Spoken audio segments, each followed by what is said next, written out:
Jumlah truk kami saat ini ada 1.200. Nah, customer itu pada saat ada kebutuhan, biasanya mereka nggak bisa menunda.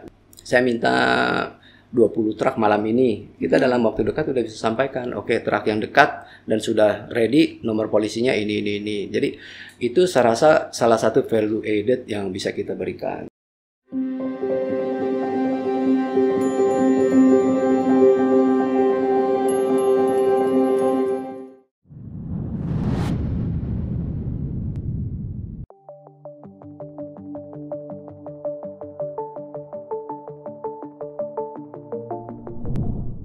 Halo rekan bincang, kembali lagi di Bincang Emiten bersama saya Clara Antawijaya. Seperti episode lainnya, Bincang Emiten kita akan berbicara lebih jauh lagi terkait dengan perusahaan emiten yang tentunya kita akan berbicara langsung dengan sosok di balik perusahaan tersebut. Baiklah, tanpa berlama, kali ini kita kedatangan tamu yang spesial yang I really adore secara personally, dan juga perusahaan ini sangat memiliki influential yang sangat tinggi dalam bidang transportasi dan juga logistik Indonesia.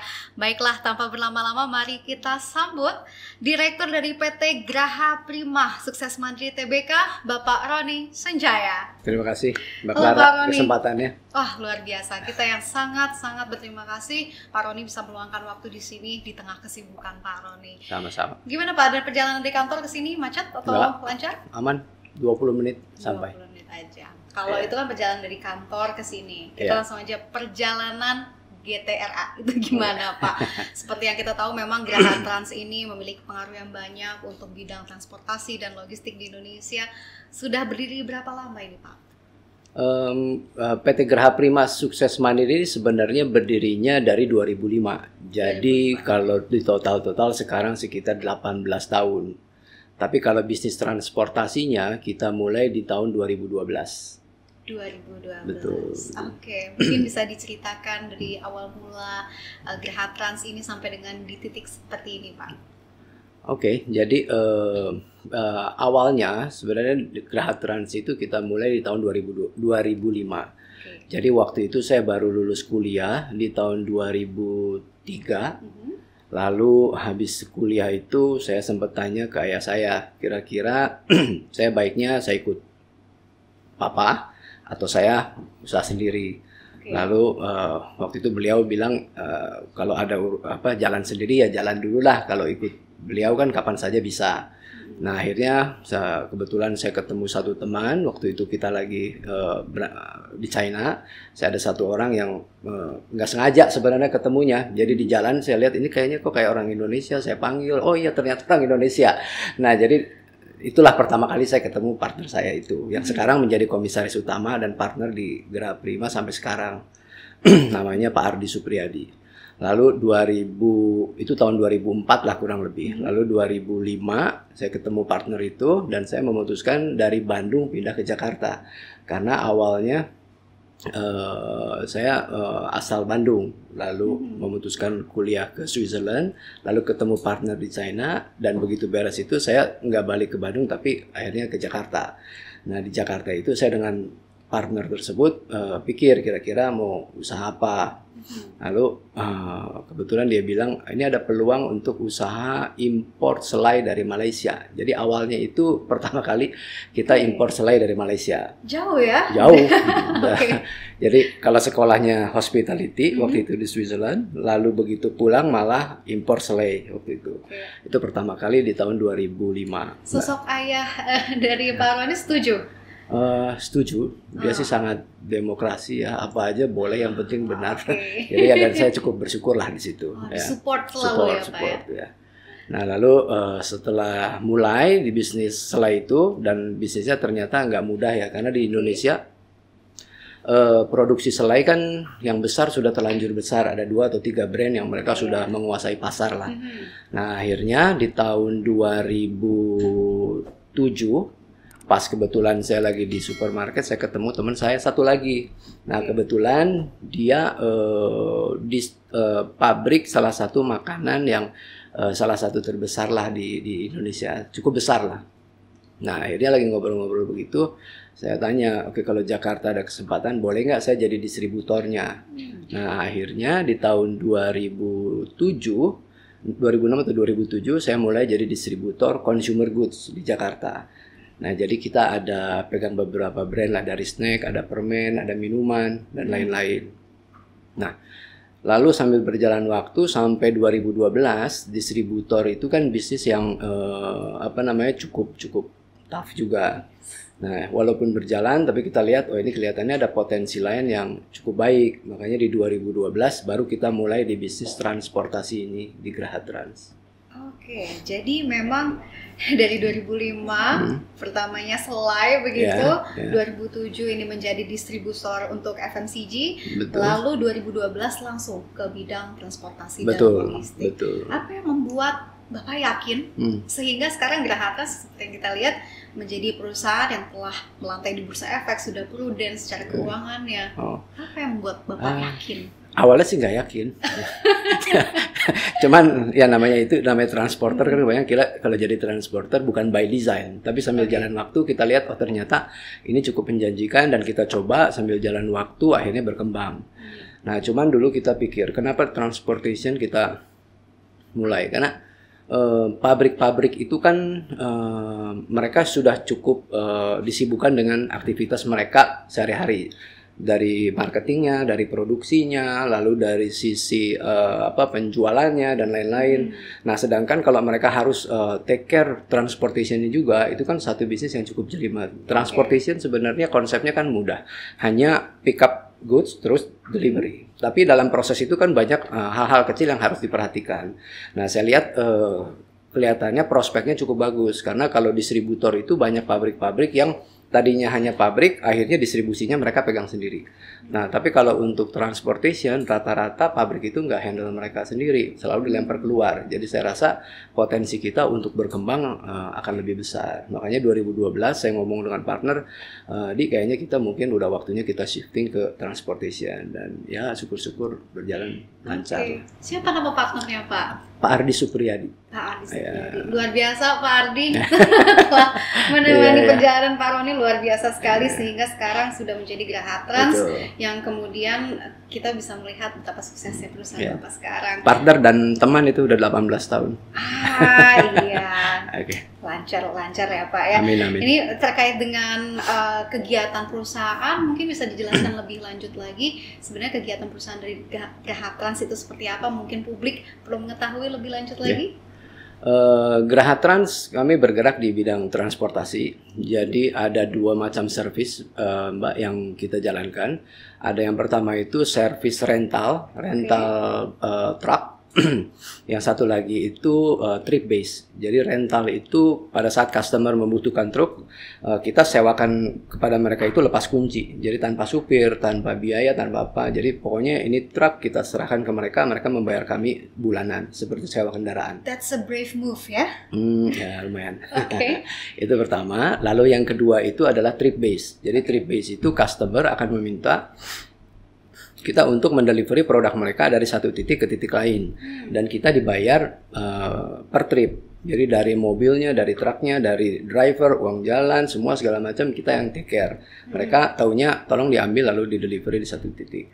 Nah, ini dua jenis service yang kita miliki.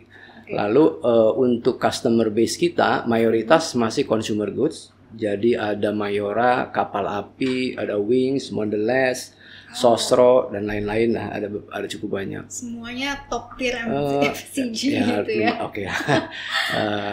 Nah, untuk consumer goods, lalu untuk selain itu juga ada courier company seperti ada JNT, lalu Antar Aja atau ASA, lalu ada JNE, Shopee Express dan lain-lain. Total kami ada kurang lebih sekitar 30 customer lah saat ini. Nah, lalu untuk kantor pusat kami ada di Tanah Abang di Cideng, di Jakarta. Lalu ada pool atau cabang di Bekasi, di Tangerang, di Ciawi atau Bogor, lalu dan di Surabaya. Dan ke depan kita lagi coba pertimbangkan untuk di Semarang. Lalu untuk area pengiriman kita mayoritas masih Jabodetabek dan Jawa, tapi sampai Sumatera pun ada. Gitu. Indonesia jadi cukup besar begitu ya Pak. Iya. Tapi Pak, in the midst of competitions right now gitu Iya, Pak, iya, semua iya. orang kayaknya bisa melakukan bisnis Oke. dan terutama dari sisi bidang transportasi logistik mungkin kalau dulu jarang, tapi kalau sekarang sudah marak begitu Pak. Iya. Mungkin kalau dari Pak Roni sendiri, apa added value dari perusahaan Bapak ini sehingga membedakan dan tentunya memenangkan pasar begitu? Karena sekarang pasar atau market di Indonesia tuh tricky sekali Pak, pricing salah aja tuh udah bisa langsung kalah gitu perusahaan. Seperti apa Pak? Kalau di kami memang yang pertama pasti kita utamakan servis ya Bu. Namanya kita transportasi itu berarti kan di bidang jasa. Jadi secara otomatis kita harus pastikan pengiriman itu on time, lalu damage-nya itu minimum bahkan tidak ada.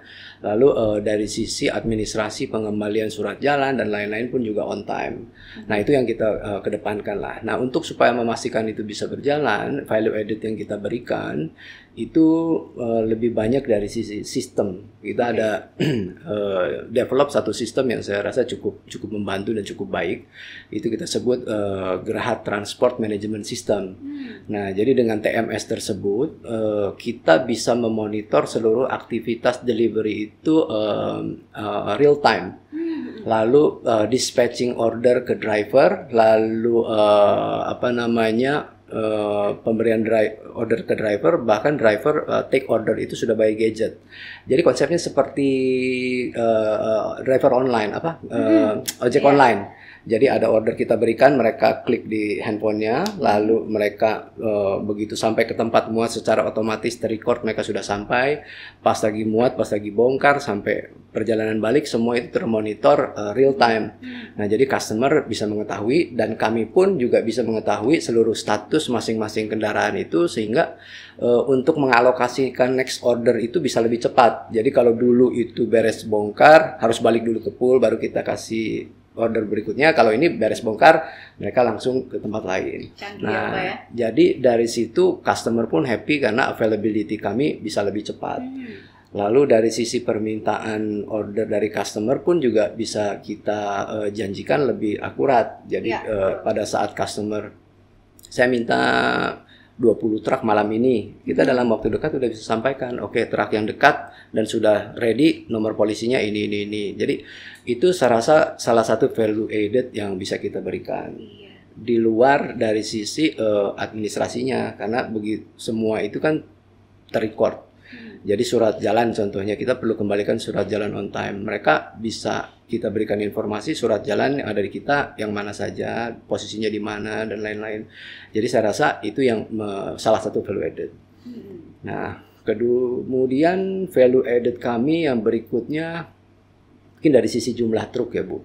Jumlah truk kami saat ini ada 1.200. Nah, customer itu pada saat ada kebutuhan biasanya mereka nggak bisa menunda. Jadi misalnya ada fluktuasi, mereka minta ada penambahan 30 unit truk dalam waktu dekat.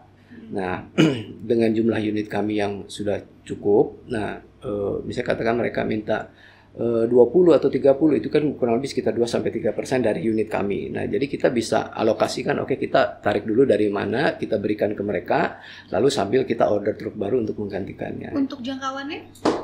Jangkauan delivery itu mayoritas Jabotabek dan Jawa. Mayoritas masih Jabotabek, tapi kita juga ada sampai Jawa dan sedikit Sumatera untuk saat ini. Oke. Yeah. Luar biasa sekali, tapi memang betul sekali ya bahwa memang customer di Indonesia itu butuh yang real time sekarang gitu ya Pak ya. Karena memang demand-nya tinggi, tapi sebagai dari supply-nya itu lama, itu bakal ditinggal. Tapi ini luar biasa sekali. Sejak kapan implementasi teknologi ini telah diadopsi Pak? Ini sebenarnya kita mulai desain itu pada saat pandemik, Mbak. Jadi waktu pandemik itu kan kita WFH. Lalu saya dengan ada beberapa tim itu ya otomatis kita komunikasi by Zoom. Nah aktivitas itu nggak terlalu banyak dari sisi di kantor. Jadi akhirnya di rumah kita decide oke, kayaknya kita harus create something lah pada saat itu. Nah akhirnya pikir oke, kayaknya TMS boleh juga nih kita bikin. Nah jadi itu kita buat di tahun 2020-an, kurang lebih kita bikin sekitar 6 bulan sampai 1 tahun lah. Lalu di 2021 sudah mulai kita jalankan dan ada pembenahan sampai sekarang sudah jauh lebih lancar lah. Nah, tapi tetap namanya sistem kan secara periodically tetap harus kita improve. Jadi kita masih terus ada pengembangan lah untuk itu. Justru di tahun 2020 ya Pak ya ada 2020. ide inovasi ini Ya. tuh luar biasa sekali. Oke, tapi terkait dengan 2020, saya yakin memang banyak sekali perusahaan yang jatuh ya pada tahun itu. Memang itu tahun anomali begitu ya Pak ya. Adanya lockdown, saya masih ingat sekali PKM, PSBB dan lain-lain sebagainya. Dan kegiatan perkantoran pun terhambat begitu ya Pak ya. Yang tadinya memang produktif dari Senin sampai Jumat, terus harus nggak boleh di kantor, pembatasan gini-gini gitu-gitu. Apa yang terjadi dengan Geraha Trans Taat 2020 Pak?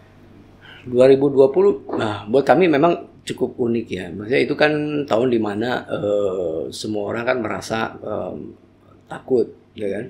Lalu ekonomi juga nggak menentu. Tapi terus terang kalau buat di kami itu ada periode kurang lebih sekitar 3 bulan yang cukup berat. Maksudnya dari sisi customer kan ada yang mengembalikan mobil karena mereka drop down penjualan.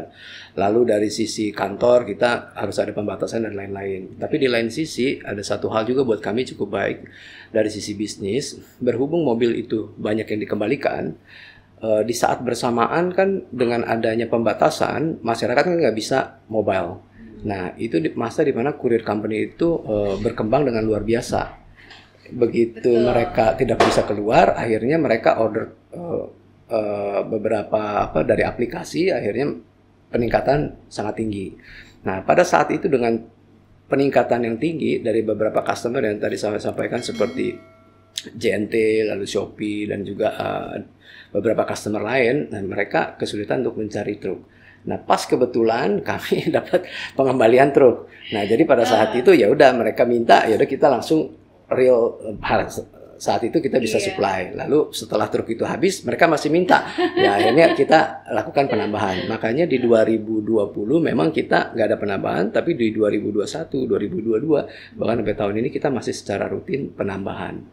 Nggak cuma di situ saja, ya di customer lain juga ada. Tapi kalau yang related sama pandemik, ya untuk yang kurir bisnis itu cukup bantu kami banyak. Blessing in disguise gitu ya Pak ya. Betul. Luar biasa. Jadi memang 2020 itu tahun yang unik begitu berarti ya untuk Geraha Trans ya.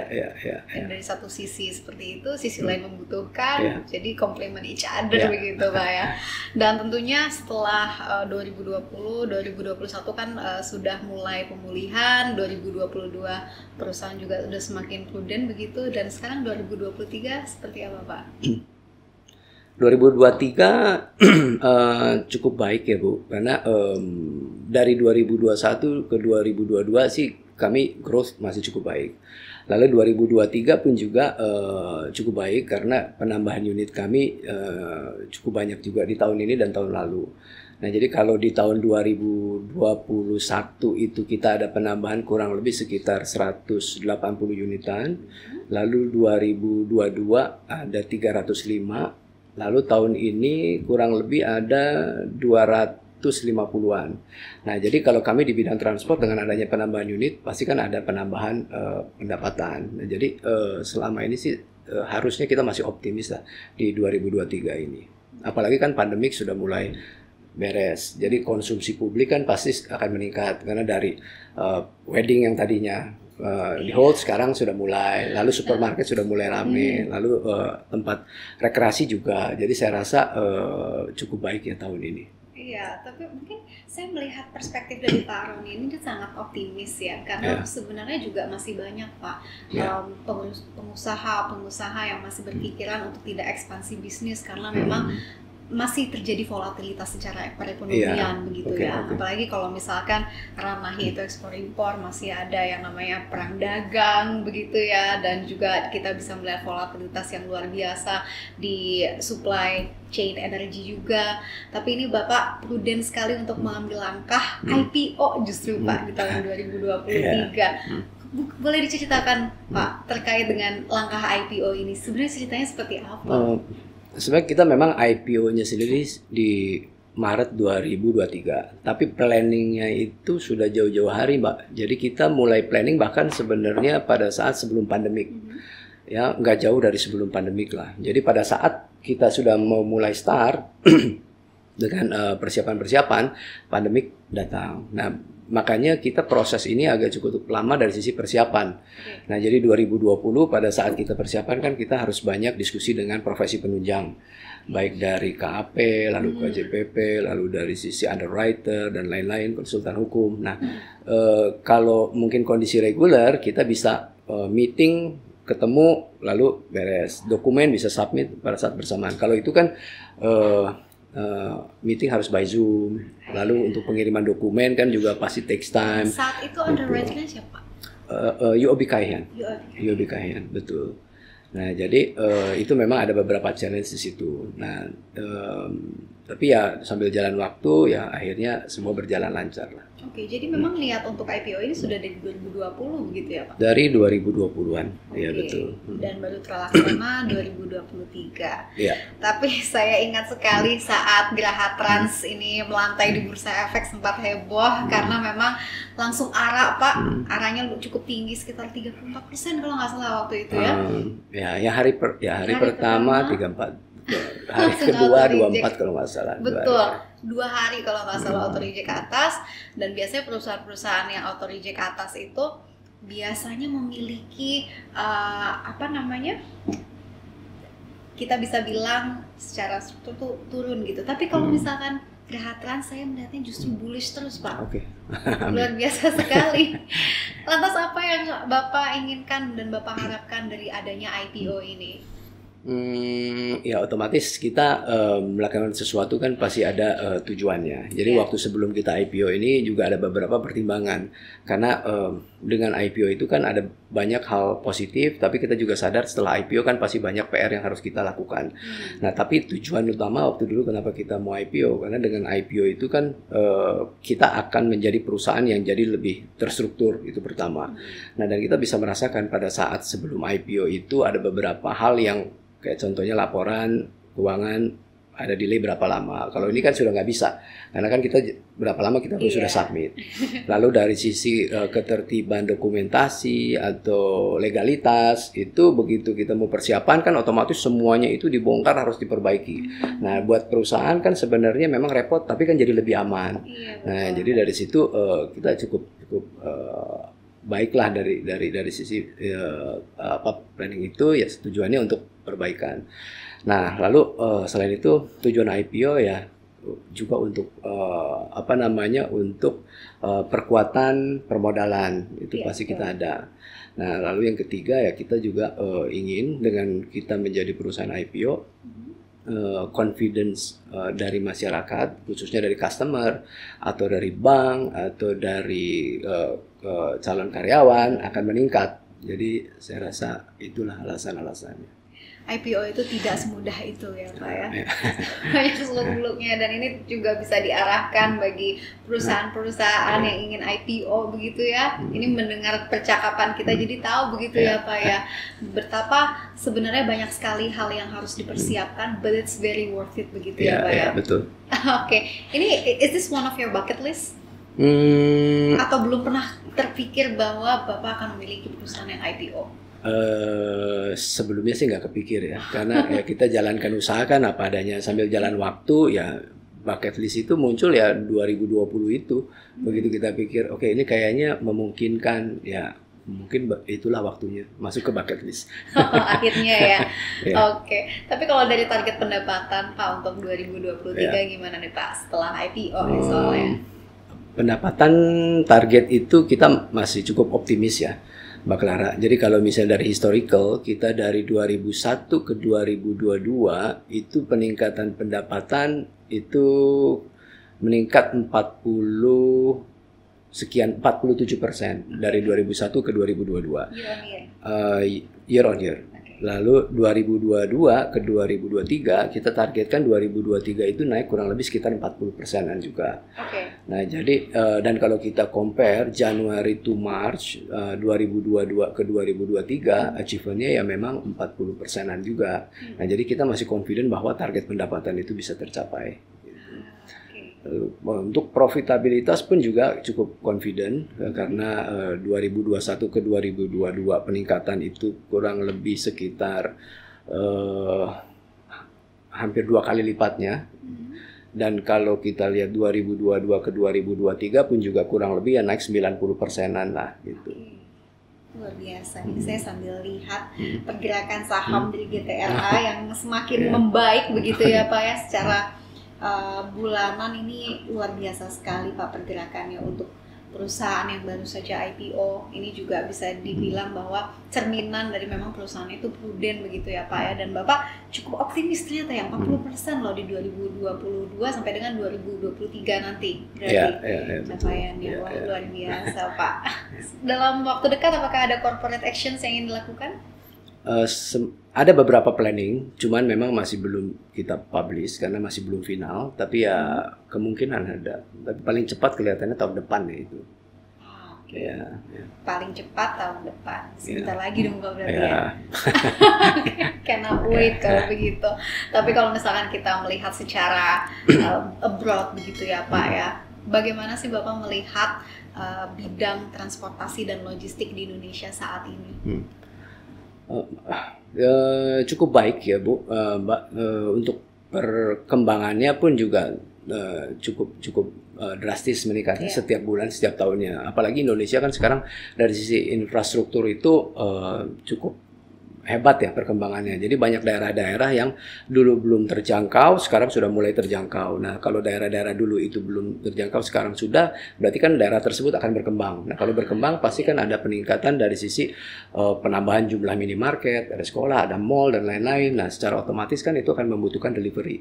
Nah, jadi saya rasa ke depan Indonesia itu akan terus membutuhkan untuk transportasi. Nah, apalagi kan jumlah penduduk bertambah juga, lalu Indonesia itu penduduknya cukup banyak, Mbak, ada 270 juta. Jadi seluruh barang-barang konsumsi itu pasti akan terus dibutuhkan. Jadi bisnis transportasi pasti masih akan terus berjalan sih. Karena memang dari segi PDB pun consumer goods di Indonesia memang mendominasi begitu ya Pak ya. Betul. Jadi mau nggak mau orang pasti belanja, apalagi dengan kemudahan sekarang Pak ya. Sekarang kita nggak usah belanja ke mall terus kayak menghabiskan waktu untuk di jalan, tinggal klik gitu ya Pak ya.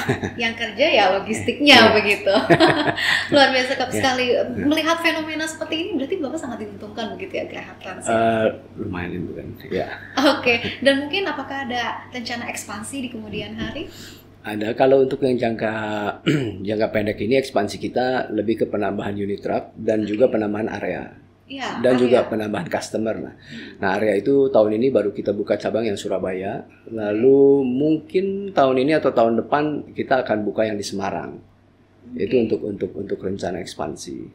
Nah, tapi kalau untuk rencana ekspansi jangka panjang ya kita pasti akan coba usahakan untuk ekspansi yang lebih luas lagi, karena Indonesia kan luas, nggak hanya Sumatera dan Jawa, masih ada daerah-daerah lain yang kemungkinan akan kita coba kembangkan ya, sesuai dengan misi kami kan, visi kami kan untuk menjadi perusahaan transportasi yang memiliki network yang nasional. Jadi suatu hari ya kita berharap bisa ke situ. Tadi Bapak sempat berbicara terkait dengan sebagian dari Sumatera. Sumatera itu di mana ya Pak ya? Sementara kalau Sumatera ya kita delivery ada Lampung sampai Medan, kita ada deliverynya sih. Oh, itu bukan sebagian, hampir semua berarti ya? Betul, cuman kita nggak seintens di Jawa. Kalau Jawa kan titiknya lebih banyak. Kalau di Sumatera hanya beberapa titik. Dan hanya beberapa customer lah yang kita ada delivery ke sana. Oke, jadi next Surabaya dan Semarang begitu ya? Kemungkinan begitu. Begitu. Tapi apakah Bapak sedikit memiliki perasaan takut terkait dengan isu resesi yang memang sering digaungkan begitu? Apakah Bapak terobos saja gitu, maju terus? Bagaimana? Enggak sih ya, kita sih cukup confident, Mbak. Jadi kalau resesi itu kan dari dulu, dari zaman waktu ada isu trade war Amerika China, lalu setelah itu ada pandemik, lalu ada politik kampanye ini dan lain-lain. Tapi untuk kami kan mayoritas konsumer kami consumer goods. Nah, jadi enggak terlalu terimbas sih, karena semuanya masih tetap membutuhkan dalam kondisi apapun. Kalau fluktuasi ya pasti ada, mungkin naik turun, tapi seharusnya enggak sampai separah itu sih. Iya, betul sekali. Tapi tadi terkait dengan permintaan gitu ya Pak, kalau Bapak melihat supply dan demand di Indonesia itu seperti apa Pak dalam bidang transportasi logistik? Masih cukup baik ya, karena apalagi sekarang ini lagi ada shortage dari sisi supply pengadaan truk. Nah, karena mungkin ada beberapa spare part yang harus import dan import ini terkendala, jadi otomatis pada saat kita order truk dan semua orang juga sama merasakan pasti butuh waktu untuk sampai datang. Nah, jadi di situ akan ada shortage lah dari sisi supply. Nah, tapi selama ini sih seharusnya masih baik ya supply dan demand-nya. Oke. Tapi kalau misalkan kita lihat dari variabel begitu ya Pak ya, variabel-variabel apa saja yang menentukan arah dari bisnis di bidang logistik dan juga transportasi Pak? Variabel apa nih maksudnya? Misalkan apakah dari demand yang tinggi atau masyarakat atau variabel apakah lagi yang lain Pak mungkin bisa yang dijelaskan? menentukan bisnis? Ya pasti yang utama sih yang menentukan jalur bisnis ya dari sisi permintaan customer. Nah, itu yang menentukan apakah kita saat itu akan ekspansi atau enggak. Nah, tapi selain itu juga kita ada beberapa hal yang perlu kita pertimbangkan dari sisi kan Indonesia ada beberapa yang memang masih belum stabil ya, contohnya dari harga BBM. Betul sekali. Lalu sekarang ini juga banyak kompetitor yang muncul dan sekarang ini kan banyak pemain besar sebenarnya mulai masuklah ke transportasi. Nah, itu pun juga yang harus jadi concern kita dan kita lebih hati-hati untuk menentukan jalan. Padahal Geraha Trans juga ini pemain besar yang diikuti dalam bidang. Luar biasa. Jadi tantangannya apa Pak? Selain maraknya tadi perusahaan-perusahaan yang besar memasuki bidang logistik gitu. Kalau tantangan ya tadi yang kompetitor itu, lalu harga BBM yang uncertain, lalu ketiga mungkin masih banyak jalan-jalan yang sebenarnya belum terlalu layak ya untuk dilewati truk. Betul sekali. Nah, itu masih betul. Jadi ada banyak area yang memang harus kita lewati, tapi kalau sudah malam kan jalannya kecil, lalu ada jadi ada resiko-resiko di jalan lah yang kita harus lebih hati-hati dari situ. Tentunya keselamatan dari driver juga itu tanggung jawab dari Geraha Trans. Betul, gitu ya? betul. Kita ada tim khusus untuk handle apabila ada masalah-masalah di jalanan. Jadi ada call centernya langsung tim kami yang dari safety and support itu akan handle. Jadi mau ada kejadian dimanapun ya kita akan support, antara kita kirim orang atau kita kontak rekan yang ada di daerah tersebut. Saya semakin jatuh cinta dengan Geraha Trans karena Terima memang kasih. sudah mengimplementasikan good corporate governance juga begitu ya. Karena memang kesejahteraan dari pekerja juga itu bagian dari kesuksesan perusahaan begitu Pak. Setuju. Luar biasa sekali. Ya. Pak, tapi terkait dengan kita beralih nih ke teknologi begitu Pak ya. Kita bisa melihat sekarang e-commerce itu di mana-mana begitu ya, semakin meroket. Bahkan banyak sekali e-commerce yang bermunculan baru-baru ini, dan tentunya tadi Bapak sudah mereview lebih lanjut lagi sebenarnya ini menguntungkan dari sisi bisnisnya Bapak, tapi mungkin bisa dielaborasikan lagi untungnya itu sebenarnya seperti apa begitu Pak? Untungnya dari sisi perkembangannya ya, karena sekarang ini kan semua orang pasti lebih ke digital. Jadi kalau dulu itu mau belanja ke supermarket, kalau sekarang kan mau belanja apapun juga dari gadget, mau belanja sehari-hari, mau belanja baju dan lain-lain. Jadi otomatis pasti permintaan itu akan terus meningkat. Nah, jadi dengan adanya kita sudah mulai ya pada saat ada peningkatan ya otomatis kita juga bisa mengikuti tren tersebut gitu. Jadi harusnya tren untuk e-commerce sih masih cukup baik ya untuk beberapa tahun mudah-mudahan selamanya. Pastilah Pak ya, apalagi sekarang sudah jadi gaya hidup loh Pak. Betul. Karena semuanya tuh ingin serba praktis, cepat, ingin real time gitu, dan mau tidak mau juga Geraha Trans juga harus menerapkan sistem real time gitu ya Pak ya. Sebenarnya untuk adopsi teknologi itu sulit nggak sih Pak untuk transisi begitu Pak? Seperti yang kita tahu memang sudah dari 2012 Geraha Trans berkecimpung dalam bidang transportasi dan logistik ini, tapi apakah sulit untuk transisinya atau memang go with the flow dan memang bisa-bisa saja Pak? Sulit sekali sih enggak ya, cuman memang nggak mudah. Jadi maksudnya sulit. Jadi harusnya bisa dilakukan, cuman memang tergantung apakah kita mau atau enggak. Karena memang cukup merepotkan. Untuk transisi itu kan nggak cuman manajemen aja yang menginginkan lalu bisa jalan, tapi harus seluruh tim mau melakukan. Seperti contohnya yang tadi untuk perubahan dari manual ke transport management system, itu kan berarti kita harus memastikan seluruh driver itu mau ikut serta berubah dari tadinya itu ambil order by phone, diarahkan kemana by phone, lalu laporan by phone. Kalau ini nggak by phone, tapi kan dia harus ini lihat aplikasi, lalu untuk klik mana, lalu klik accept, lalu klik lain-lain. Itu belajar lagi. Betul, dan nggak semua orang itu paham teknologi seperti itu gitu. Iya, Nah, iya, jadi iya. itu sebenarnya effort yang perlu kita lakukan gitu. Jadi sebenarnya nggak sulit, tapi ya merepotkan dan harus dilakukan gitu. Dalam menentukan keputusan seperti itu pastinya kan ada decision maker begitu ya Pak ya. Bapak sebagai decision maker waktu itu apa yang membuat Bapak ini trigger begitu ya untuk I gotta do this gitu. Saya harus melakukan transformasi ini, kalau tidak saya tidak akan maju gitu. Karena saya sih cukup percaya ya, semua bisnis itu kan harus mengikuti perkembangan. Kalau yang lain ikut berkembang, kita diam aja berarti sama dengan kita mundur. Nah, makanya begitu kita lihat sekarang ini IT mulai marak, nah berarti kan kita harus mengikuti. Dan saya rasa IT di kami itu sangat-sangat diperlukan, karena per hari itu delivery kami kan ratusan delivery ya, bisa lebih dari hampir ya 1000 deliveryan. Nah, kalau misalnya kita mengandalkan manual, kita akan perlu orang yang sangat banyak untuk memonitor itu.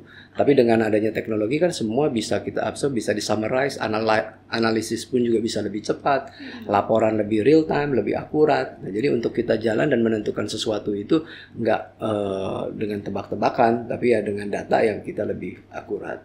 Nah, jadi saya rasa teknologi sih sangat dibutuhkan ya untuk saat ini. Luar biasa. Anda merupakan sosok direktur yang sangat baik, Pak. Terima kasih. Tentunya what a breakthrough, dan tentunya semoga bisa mencapai corporate vision ini, Pak ya, menjadi perusahaan logistik dan transportasi tangguh dengan jaringan bisnis yang optimal. Here it is, the last question. Outlook dan target dari GTRA seperti apa, Pak? Outlook ya kita sih masih confident ya, di Indonesia ekonomi ini akan terus membaik. Saya rasa sih akan terus membaik karena dengan krisis di luar negeri, di Eropa, di mana-mana Indonesia masih bisa bertahan. Lalu handling dari pandemik juga yang tempat lain mungkin separah apa Indonesia bisa survive. Nah, jadi saya rasa dengan adanya perkembangan ekonomi itu bisnis transportasi kan akan bisa terus berkembang.